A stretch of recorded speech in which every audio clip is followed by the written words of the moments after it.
From Flourish DX, this is the Psych, Health and Safety Canada podcast, with workplace mental health becoming a priority for businesses who want to retain staff and prevent burnout. This is the source of information for creating sustainable and psychologically healthy workplaces in Canada. Hi everyone, I'm Kim MacDonald and I'm your host, and this is the Psych, Health and Safety Canada podcast. And today, my special guest is Dr. Liane Davey, and she's the author of The Good Fight, which I am definitely going to be reading because I love that as a phrase. And you could share a little bit about that with our listeners too. That would be great. And Liane is a specialist in leading teams, teamwork, and team functioning. And as my first question, Liane, with every one of my guests I invite you to share a little bit about yourself and your own journey in the work that you do. Yeah, it's great to be here, Kim, and nice to be with everyone. So by way of background, I started my career with a background in organizational psychology. And I spent the first chunk of my career, I've worked in consulting ever since I came out of graduate school in 1998. So I'm 25 years in. And I started in the field of employee engagement and then have moved further toward team effectiveness, particularly. So I do two things now: executive team effectiveness, where I'm working with executive teams, trying to help them build both a healthy, constructive dynamic on their own teams, but also to lead their organizations to cultures of productive conflict. And then I also work in bringing these messages and learnings out through keynotes and workshops and those sorts of things. So that's my background, organizational psychology. I always say it's really about helping people achieve amazing things together. It is amazing what humans together can do. And we also know that team dynamics and working in teams for anyone, me included, I'm sure yourself, who Yes. There have been teams we've been on which we would describe as the most amazing experience, where we're experiencing, even in challenge and when it's stressful, joy at work in, deconstructing some of those challenges. And then there are others that aren't quite the same experience. And maybe you can share a little bit about that kind of, what are some of the contributors and influences on that kind of dynamic? And that's sort of going to be where we're going to go. But before I do that, as you know, this is a podcast around psychological health and safety in the workplace. And so all of your work that you do is really around some of those dynamics and reducing some of the risk and impacts around that. So from your perspective, how would you define psychological health and safety at work? Yeah, so I think it's the expectation that employees should be able to have, that they can go in, contribute, and do so without worrying about the fact that there is going to be something unsafe for them, something that is going to cause them harm. And it's very interesting because I think we have now made the definition of psychological safety too broad. We have got to a point where, people, I feel like there are managers who are afraid to say anything because discomfort has become included for some people in their definition of psychological safety. So I think it's something we need to talk a lot about. Harm, I agree. We want people to be able to come into workplaces and have the confidence that they will be able to work there free from harm. But I don't think that it means we need to sign up for a workplace where there's no discomfort. And I do think sometimes that it's come to be interpreted that way, and it's a huge problem. I agree. I think that I'm in this business, so niche. This is the niche. Yeah. I think, I would love to explore that with you, sort of in a way as well, because there's for a whole host of really good reasons. So thank you for that. That is an emerging piece of the changes that are happening that I haven't had a chance to talk about before, about some of these emerging sort of issues that are coming alongside some of this other positive Yeah. insightful change Yeah. that's evidence-based and to prevent risk and harms.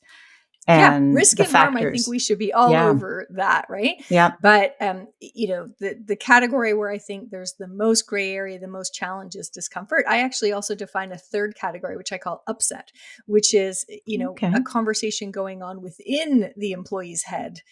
So imposter syndrome, or not wanting to rock the boat, or those sorts of things, conflict aversion. Those are things that they perceive as risk, that their brains are probably misinterpreting as risk, that we as employers really can't have any impact on. It's a conversation going on within their own heads. So these three categories of harm versus discomfort versus upset, I think we have to think a lot about how the responsibility balance between leadership and management and the employee themselves, how it shifts between those three different kinds of psychological safety issues. It's absolutely a shared responsibility that supports that. Yeah. That we have, and so that piece, which is, if you think about psychological health and safety, and I do as sort of it's the fifth dimension. It's sort Yeah. of that fifth area of health and safety in the workplace.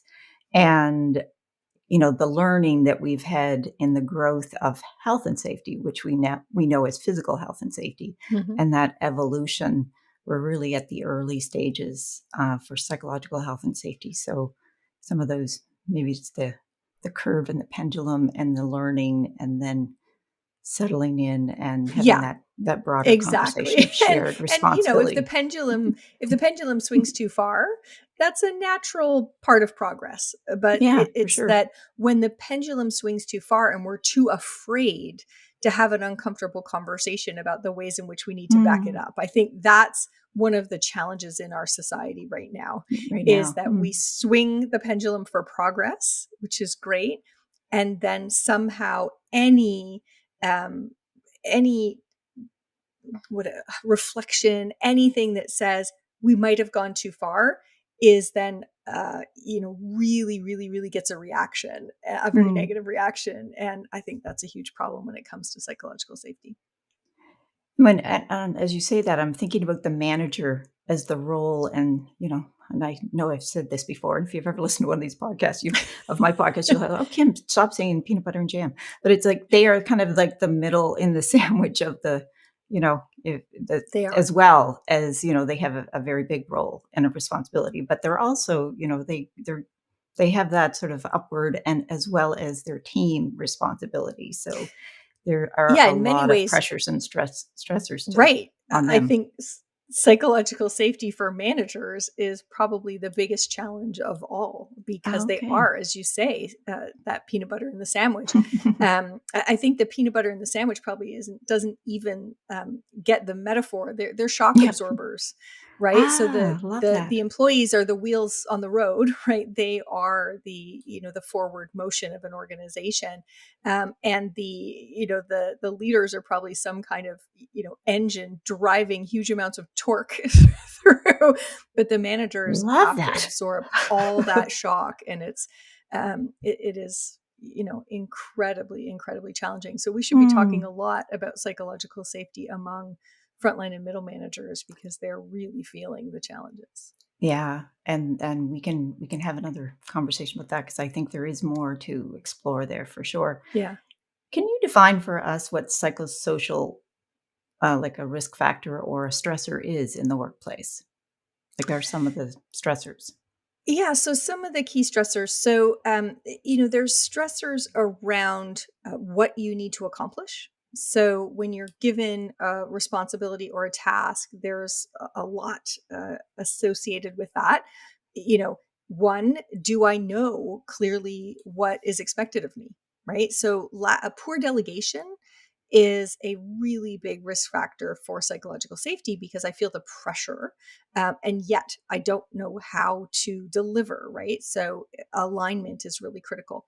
Capability is a huge issue. Are you asking me to do something I don't know how to do?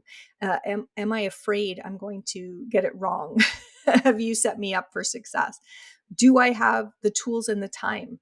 So, it's very, very challenging. So often we are assigning expectations of people they don't have the tools or the time to do it well. So there's a whole myriad of stresses associated with the task itself. But then, of course, we know that a huge amount of the stress and risk associated with accomplishing a task isn't the task itself, it's everything around that. Am I subjected to toxic colleagues, people who are shunting their own accountability over to me? Are people not appreciating my style and how I need to work? One of the things I'm very interested in, I've just been doing some work on toxic workplaces, and I think increasingly we have toxic customers. And a huge threat to psychological safety of employees is that we went through this phase of the customer is always right and all these organizations trying to become more customer centric. And through COVID, I think we just got, as a society, a lot of people just got nasty. And I watch, like, in the grocery store, wherever, and see how, actually, I was in a very aversive situation. I was at a pharmacy, and the pharmacy assistant had a gentleman, a very large gentleman, so very physically intimidating. And he came up and asked for his prescription, and it wasn't ready. And this escalated with him until he was yelling and accusing her of receiving his prescription by fax from his doctor's office and shredding it, and intentionally not but loud and very intimidating. And I thought, who talks about the psychological safety that's associated with toxic customers? And she was a young female pharmacy assistant, not the pharmacist. Where was the pharmacist to come and help her and make her feel more psychologically safe in that situation? She did a great job, but it was very intimidating. So, we have the what and the how Yes. that we have to manage. So both, is the task doable? And then is the context for accomplishing that task psychologically safe, or is it very aversive? That is a great example. It speaks to that the level of noticing. I think that maybe a Mhm. new skill for a manager, or the Yeah. level of observing, and just not to hyperfixate on their issues, and they're dealing with a lot of issues, but it's like a whole new set of awareness, in terms Yeah. of shift in skills.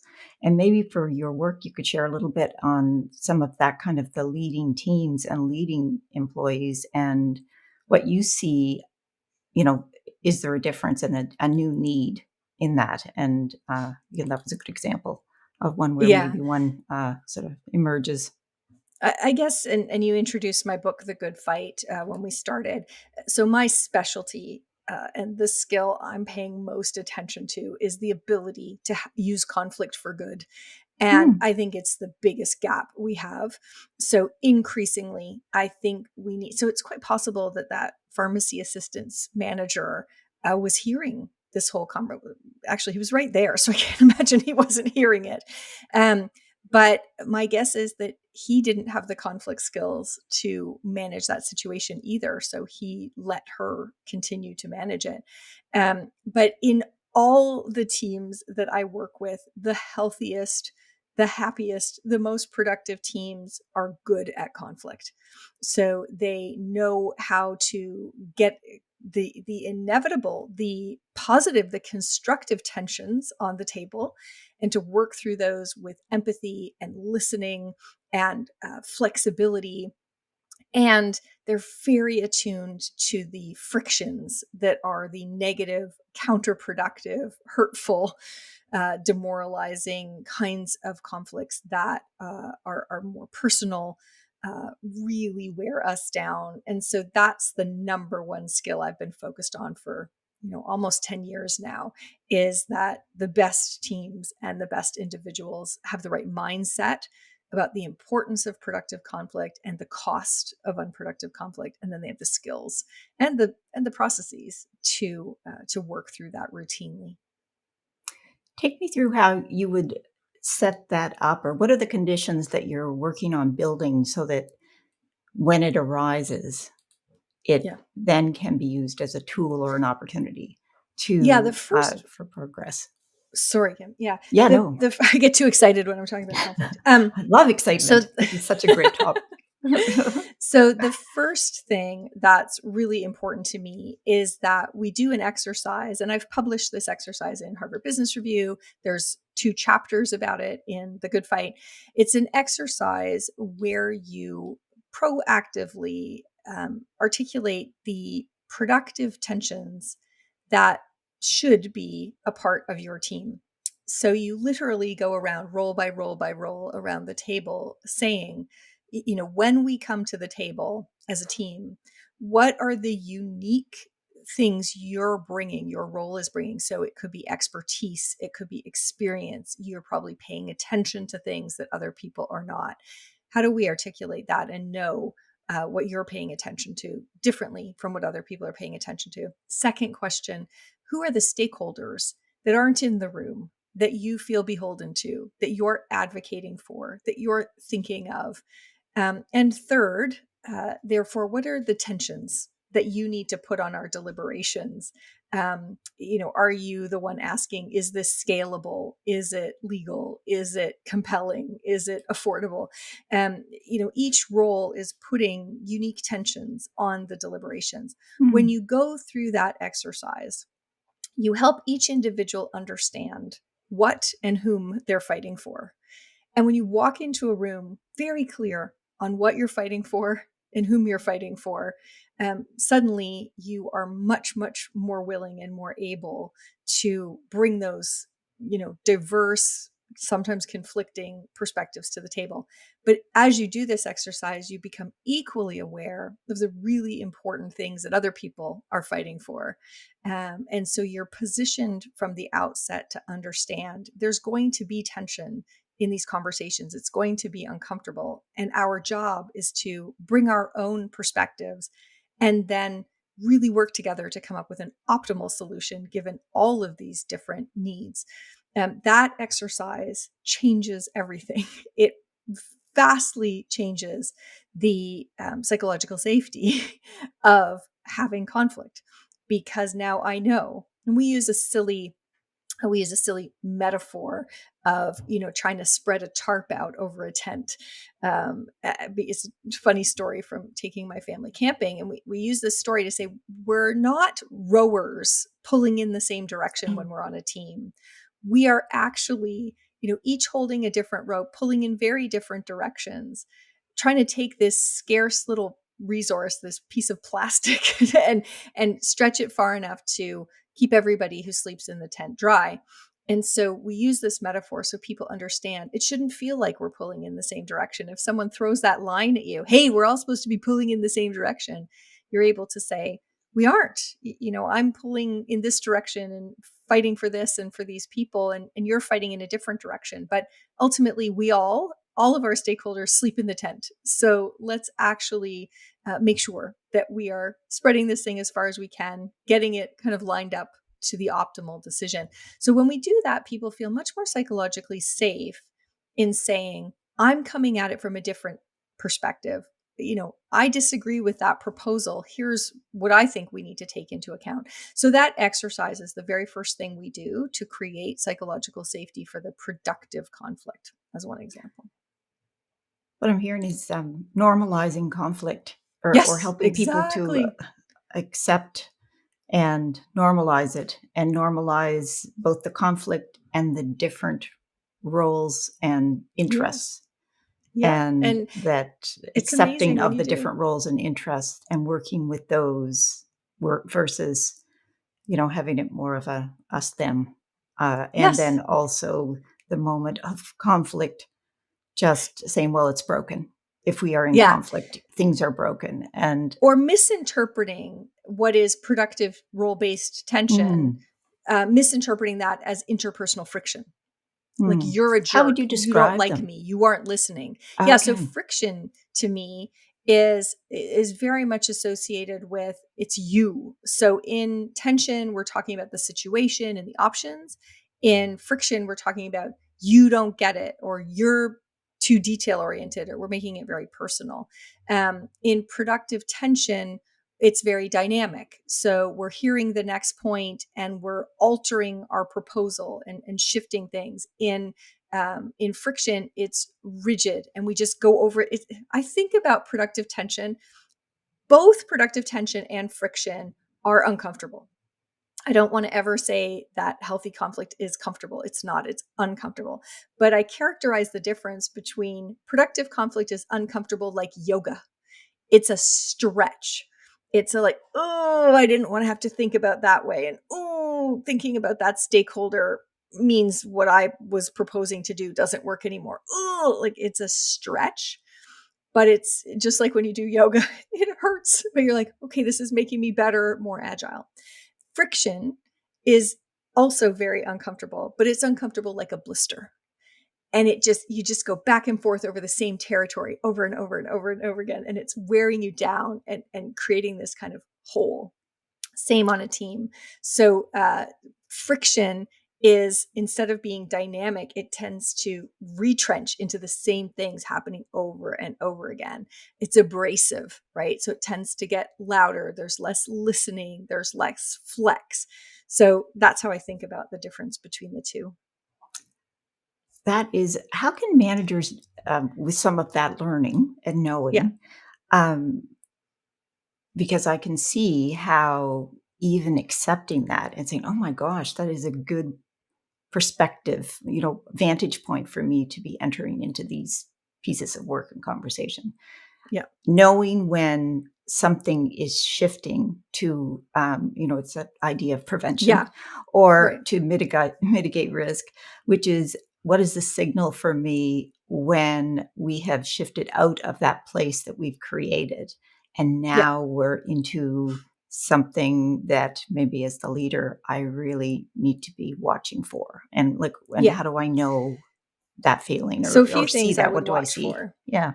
So if you think about the tarp metaphor and you've got, a whole bunch of ropes on that tarp and people pulling different ropes. So the first thing I often notice is that all of a sudden it's only two people pulling back and forth. So we've gone from this nice dynamic of multiple people pulling all the different sides of a tarp to, it just now feels like a tug of war. We're not actually. So first thing I watch for is have people dropped out of the conversation. If that happens, you can say, okay, we've heard these couple of perspectives. Let's draw in a couple of additional perspectives, right? So getting out of things that feel like tug of wars and getting back to, we're trying to spread this tarp over the tent and we have to pull in all different directions. That's one. Not listening, right? So the other thing you're going to hear when you start to your spidey sense start to say that this is becoming friction, you're going to notice people aren't listening. So you're going to notice, oh, that person I think just jumped in with their rebuttal and I think they misquoted the other person, or I think they're missing the point. Then you're going to want to come in with, Bob, did the way that Sally just described that, is that what you meant? Make space for them to clarify and to have to hear each other. Those kinds of things are the first signs that it's starting to go, obviously volume may also increase.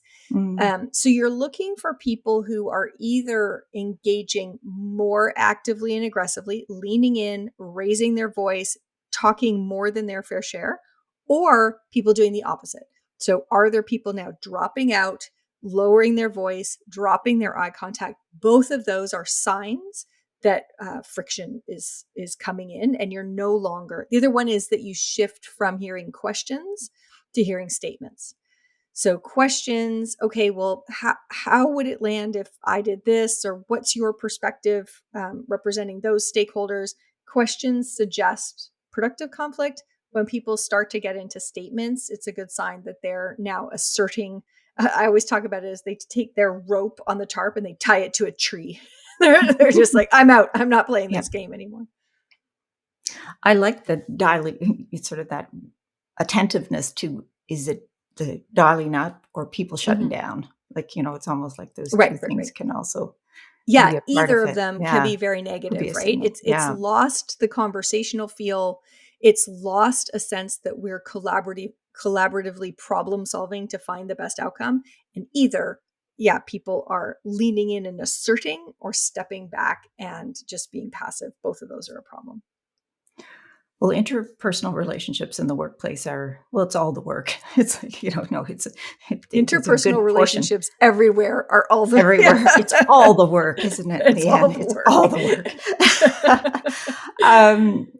That, and I know from managers, and that takes up a huge amount of both time, resources, attention, learning, knowing, and these new areas of, attentiveness, I guess, to be able to manage some of that. And my experience is that that's often because managers, they're not comfortable with it. They don't feel capable of it. And so they underdo it, hoping it'll be okay. And so a huge amount, I read that the average manager spends 4 hours a week dealing with interpersonal conflict on their team. A huge part of that would be avoidable if they had proactively addressed the tensions and those sorts of things.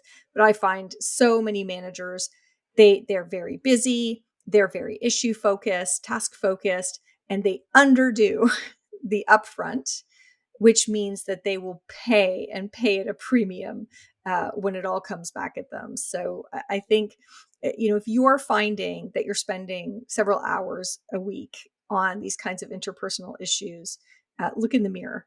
How could I get in front of these things? What am I not setting up for success? Because in my experience, usually it's the manager has underdone the importance upfront on the interpersonal issues, which might be an hour, and is paying in 4 hours worth of cleaning up mess. Hi listeners, Jason here. We hope you're enjoying this latest podcast episode. Now, if you're like Joelle, Alicia and myself and enjoy learning from the best, then the Flourish DX Academy is for you. The Academy includes free e-learning courses on the ISO 45003 standard for psychological health and safety at work, and associated topics such as how to conduct a psychosocial risk assessment and how to create the business case for psych health and safety. All courses feature high-quality videos, downloadable resources, multi-choice questions, and a downloadable training certificate on completion. Take your learning to the next level with all Flourish DX Academy courses included within the Flourish DX mobile app. Select podcast episodes from the Psych Health and Safety podcast and sister podcasts from Canada and the USA are also included. Get started with Flourish DX for free at www.flourishdx.com/get-started. That's www.flourishdx.com/get-started. Now back to this episode. That's a pretty good and strong message. There's nothing better than some good old mirror work for all of us in our own journees. The workloads and the conditions, that employees are experiencing right now, and we're on the other side of the pandemic, but we know that many workplaces are still feeling the effects of that in many ways. You can take different industries that are, that the results have been very dramatic. I guess I'm just thinking of workload particularly, and how, how to manage some of that. And we know it's one of the risk factors for psychological health and safety for managers to be very conscious of. And I wanted to get your thoughts on how managers view workload today as part of that job as the team. And, has there been any change in the view of that, or do we need to change how we think about workload in the workplace? And we also know that we have lots of really strong views on different approaches to workload, and different, even if you take the most basic stereotype, which is the generational conversation that sometimes shows up, which is different generations having a different view of other generations, which is, I like to put that to bed completely, but it's like, we do know it continues to surface sometimes in the experience of people at work. And, there's many other differences we have, but sort of that kind of like, how does workload show up today in that context? So I probably have unpopular opinions about workload, Oh, right. but I don't think our workloads are very high at all. Okay. I think we are not actually getting all that much of meaning and substance accomplished in most knowledge worker jobs. Certainly, workload. If you're in a manufacturing environment or in a service environment, you can measure these sorts of things. But I work primarily with people who are typing on computers and creating knowledge work, and it is truly frightening to me how little real meaningful work is being done. So the silly metaphor I've been using is the difference in football between NFL football and FIFA football, so what we would call Okay. soccer. Mhm. So if you think about it, in FIFA football, um, the game is 90 minutes and the ball is in motion for 90 minutes. If someone is injured and that means they have to stop the ball for 3 minutes, they add 3 minutes of what they call injury time or stoppage time onto the end of the game. You're there at the stadium for 2 hours and you get 90 minutes of moving the ball. If you take NFL or CFL football, I only know the stats for NFL, but I would think CFL may be a little better, but we'll take NFL. The game is technically 60 minutes. You're at the stadium for, I don't know, hours and hours and hours. Every time I try and watch the Super Bowl, which I try and do once a year, I give up. I make it to the third quarter at best because of how long it takes. But in that 3 hours or however long it takes to watch an NFL game, the ball is in motion for 12 minutes. Stop it. Is that true? That's 12 wow. minutes. Oh my So goodness. I think that's what's going on in our workplaces these days. So we're at the stadium for a lot of hours Mhm. and we're doing a lot of stuff. Very little of it is moving the ball forward, getting first downs, getting touchdowns or field goals. What do you think are contributing? What has Well, contributed to that? Okay. and email. Okay. So email so I'm just old enough that when I joined the workforce in 1998, we didn't have cell phones. I didn't have a cell phone. I got a cell phone. I guess I was probably, how many years into work was I? 4 years in? Yeah, 4 years into work, and I was pregnant, and I thought it was important to have a cell phone because I might go into labor or something. So I worked at the beginning without a cell phone. Certainly didn't have Blackberries back in those days. And when you wanted to communicate with somebody, we had these awesome artifacts now you could find in a museum that are inter-office envelopes. And they were, if you remember them, right? I They were do these remember them, and my yellow first phone was a envelopes. BlackBerry. Yeah, exactly. That was my So they first had phone. these envelopes and they had this grid. Both sides of the envelope were covered in this little grid. You could put your paper inside and close up with the little metal prongs. And then in the next available hole, you could write who in your company you wanted it to go to. And it could go to somebody in your own office or it could go across the country to another office in the inter-office mail bag. And so if you wanted to communicate with a colleague, first of all, if you wanted to CC people, that meant you were physically printing out that many copies and writing out all your interoffice mail envelopes. So you didn't do that. You sent it to the one person who needed to know it.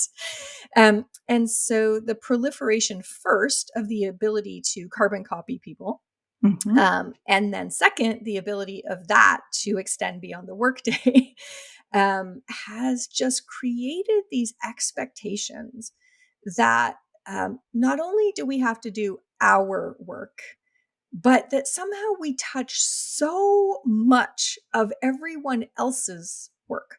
So I've coined a term which is maybe a contrast to workload, and I call it thought load.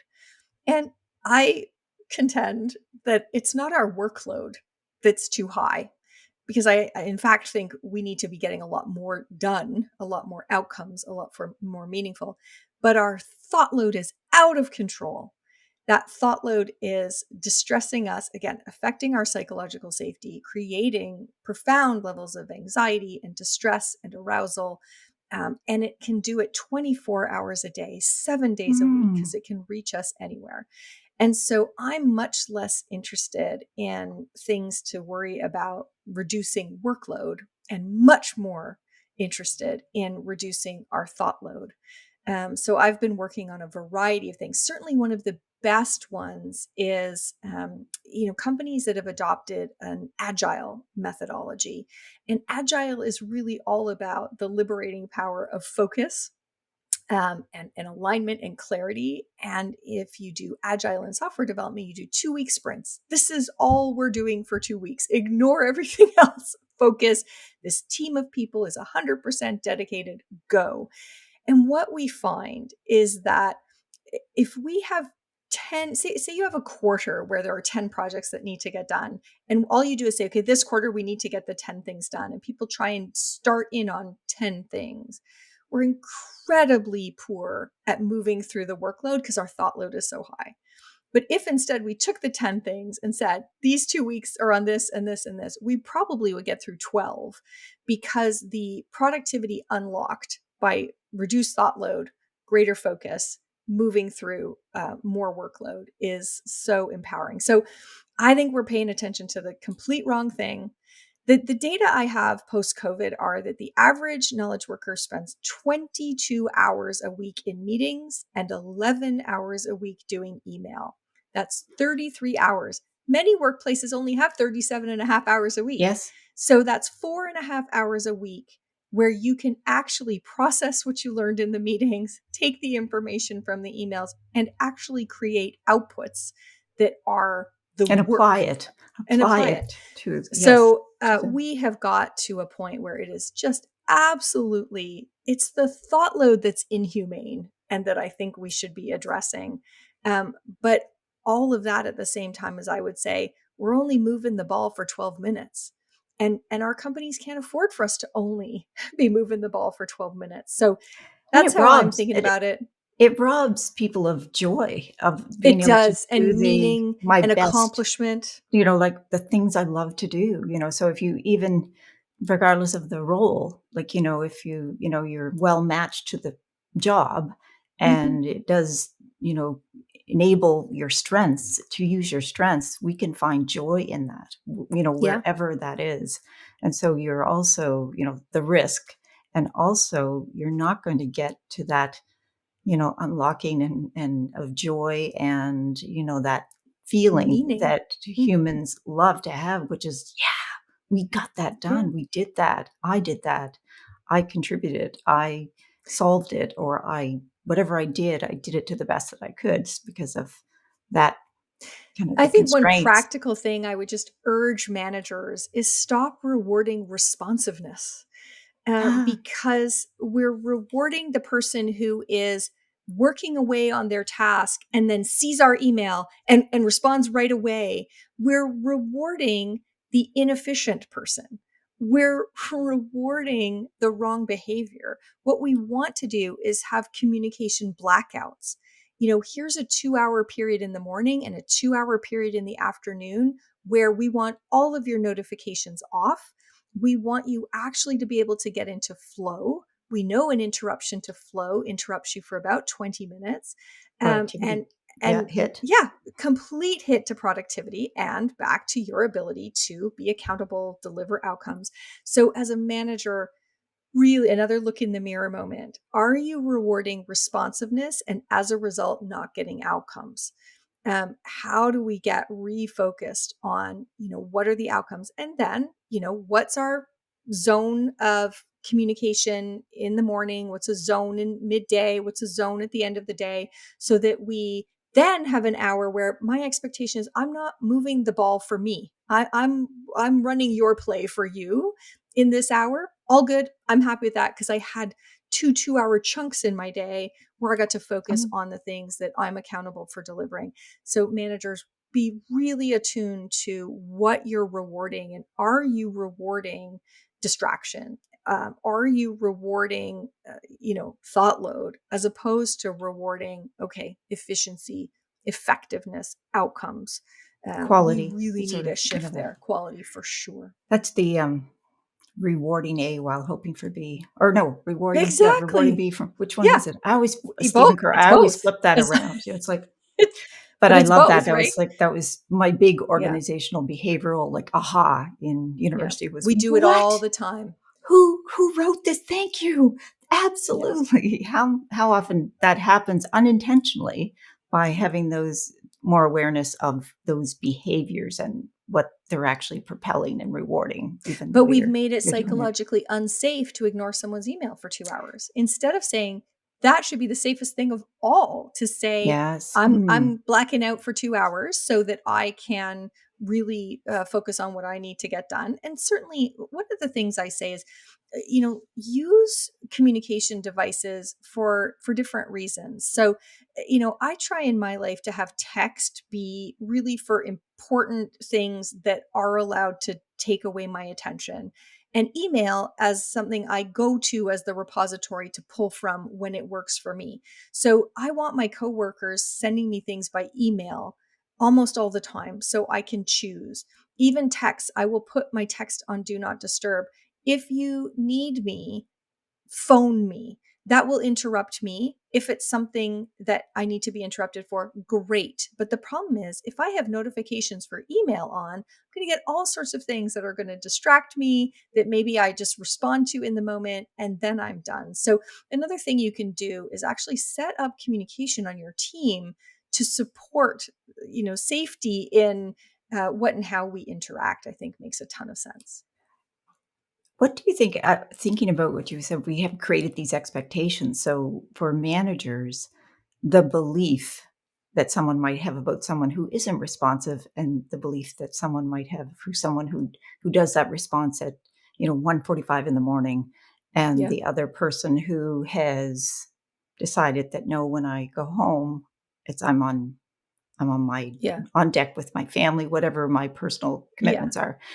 And so, Yeah. kind of working with some of those beliefs around that, because we know for psychological safety, it's, if you want to challenge a status quo in that culture and you work Yeah. with companies in culture, that the first one out the gate to, or to hopefully it's a manager, but, it's what is how can an employee or a manager start those conversations when they have a culture that maybe is quite in that former camp, which is responsiveness is rewarded and expected, Yeah. and but choosing I to think go with it's higher about starting the productivity. conversation with what falls in each category. So, what are the kinds of things that we're not going to interrupt each other for?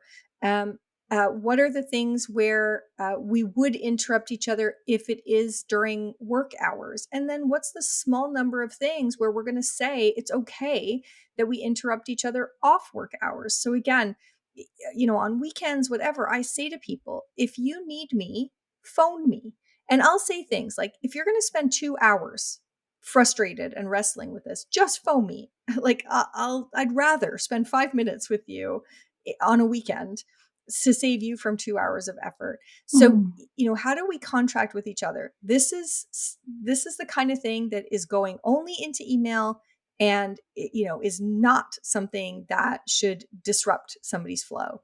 These are the things that we can disrupt flow using a text message or something like that only during work hours. And these are the things where, no, we're going to agree together that, every once in a while in an urgent situation, this is what's okay. And, I get frustrated by people who kind of leave at 5 and say, never, ever call me. That just says to me, I'm not a team player.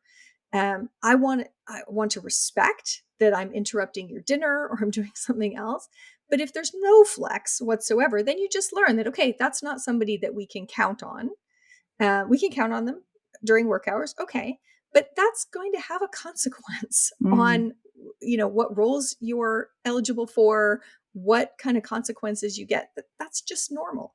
So have the conversation. And if somebody says there's nothing that's on my list of things to, then it's like, okay, respect that boundary as long as you communicate to that person that, the team is going to view you in a different way if you are inaccessible to them as a, 100% of the time. But the problem is right now we're just expecting people to be on all the time for things that don't matter, for, a deadline that was never reasonable in the first place. And that's what has to end. That's just terrible. Like, to me, getting a call at home is like a once a week, a once every 2 weeks, a once a month kind of thing. Not, I put the kids to bed and I have 10 urgent emails I have to deal with every night. The approach then is having an explicit, clear Yes. conversation that results in an agreement. And Yeah, and then, guiding principles. Yeah. and guiding These are the principles for kinds of things teams, in this category, this tools. category, and this Yeah. category. What are the implications for work design, or how a team or an organization thinks about how they're designing their work and their culture? Yeah. If they're I think thinking about work design and work culture. Yeah, I think the biggest work design thing is we really need to take advantage of things like scaled agile and various other innovations in organization design that allow people to have clarity, focus for chunks of time. Um, and we just don't do that. We have people on 10 projects at once, their attention diluted over so many different things, and that's really not only ineffective and inefficient but also inhumane. So I think the biggest opportunity is to really have everybody understand, for a given day, a given week, a given morning, this is the one single most important thing I need to be paying attention to. And various things like agile can support us in work design that has much, much less thought load and much, much greater workload. It also is an incredible opportunity for anyone who's neurodivergent to have those conversations, because we, as workplace leaders, we try to create common, we're always trying to create something that'll apply to everyone and that we can do together. But I think having that conversation can have some space for what people need. And, we do know that, if you have ADHD, for example, like me, which is those productivity, getting into flow is essential, but also the other and we things. unlock magic if we let you get there. Yeah. Right. And so it's sort of having like a bit of deeper understanding about people, about, the way people work and the way our brains work, because we are, it's just that switching, that task switching is very difficult. Terrible for everyone. And I think that's the gap. Like maybe that's the gain. The gain is that it's for everyone. The gain, instead of worrying, I suppose, so much about the gap, but the gain is huge for everyone. Because we are shared humans. It is. So. And neurodiverse folks are just the ones showing us with just slightly lower thresholds on these things, who show us the risk of what we're doing and the effect of what we're doing. But we're doing it to everyone. It's really problematic. There is deeper work and deeper conversation to talk about workplace culture and how it forms, and I think we can we'll have another conversation about that at some time. Because I think that helps for listeners to frame up psychological health and safety work, and these other incredibly important pieces of the workplace, both structurally and for what are those impacts and risks. And, not everything falls within psychological health and safety, but I agree with you that the danger kind of everything affects it, right? Yeah. Everything affects it. It does. And culture is obviously one of the 13 factors. And also the way you expressed about leadership expectations and even the team expectations, the clarity on that and having the space for that conversation can help reduce anxiety, reduce, all of that uncertainty, because humans and uncertainty, our nervous systems don't like uncertainty. Yep, no. We know that. And the more certainty we can have, which is around one of those, the expectations and knowing what's required and then making some free choice on whether I'm a good fit for this, that is also that shared responsibility. So I appreciate that. What are some things that you would leave workplace leaders with on actions that they could take to help mitigate some of the impacts of some of that thought load that Yeah. you are seeing and that's really having that harmful impact. The biggest one is to really bring way down the time horizon that you're talking about. So I say bring down every individual's time horizon till it's small enough that you can say they're one priority. So every time you want to say, well, it's this and this, be like, okay, I gotta shrink the time horizon further. So if you're talking about a month, like this month, we have to, like, our biggest, most important things are this, and this. Nope, then it's too long a time horizon. We will be, so it's really interesting. The word priority comes from the Latin for first. And what's happened is somehow along the way, we've distorted the term, and we use priority to mean important. And We so it's really have. easy to say we have three important things, but you can't say we have three first things. So we've lost what priority means. And I think the simplest thing you can do as a manager is bring it back. Rescue the word priority. And so if you can't say, if you feel yourself wanting to say, okay, these are the three most important things I need you to pay attention to, then just know that means, three things means I'm diluting you across three things. Okay, so if it's just like, okay, this morning or today or for the next 3 days or until you're done, this is your one focus. Remove the distractions. Use these blackout periods each day to be moving the ball forward. Get these first downs.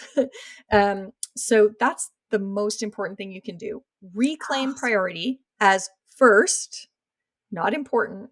Because I've had bosses say to me when I say, okay, help me prioritize these, and they just say, well, they're all important. Not helpful. Had that So myself. reclaim priority, go back to what's first, Yes. and then shrink the time horizon. If you need to talk to your employee for 5 minutes in the morning and 5 minutes in the afternoon because you want to change what's first, do it. But do not leave them until they are very clear on what is the first thing I need to pay attention to and accomplish.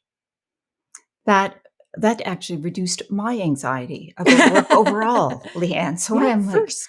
let's get on this. Like, I don't even know what it is, but I am down for it. I was like, thank you so much for that. That is I know that the body of work and evidence around that is deep and rich, and that notion of creating those parameters so well, and then having both the commitment as a leader to be okay with that, because I can see how that might be a shift with leaders you Big work with. shift. That is like, it's quite a shift to, as you articulate that, and say, well, but what about because we do that even in all of our lives. It's not and it's but, Oh, but yes. even shrinking it to the one, I think would be a huge gain. Like, where are the gains in that? And the A gains, huge gain, yeah. human health and productivity, and getting a chance to do the great things that humans coming together can do, which is AI can't do. It's like, Exactly. Not yet, exactly. anyway. Yeah. So thank you for everything. This has been great. If people want to reach out to you, how can they contact you? Yeah, best way is on LinkedIn, Liane Davey. And then my website, lianedavey.com. If you subscribe there, there's a monthly digest of the blogs I've written, the YouTube videos I've created, some additional resources from other great people. So, and I take a topic a month and really go deep. So I've done them on accountability and on conflict and things like that. This month I'm doing reset. Does your team need a reset? So if they subscribe to the newsletter, they'll get that digest once a month. But if you're looking to reach out, LinkedIn. Otherwise, see you on lianedavey.com. That's great. Thank you so much. And thank you, everyone, for listening. And to all that we've talked about. It was such a great conversation, Liane. Thank you. And for anyone, check out the other episodes on the podcast, wherever you're listening in, wherever you get your podcasts.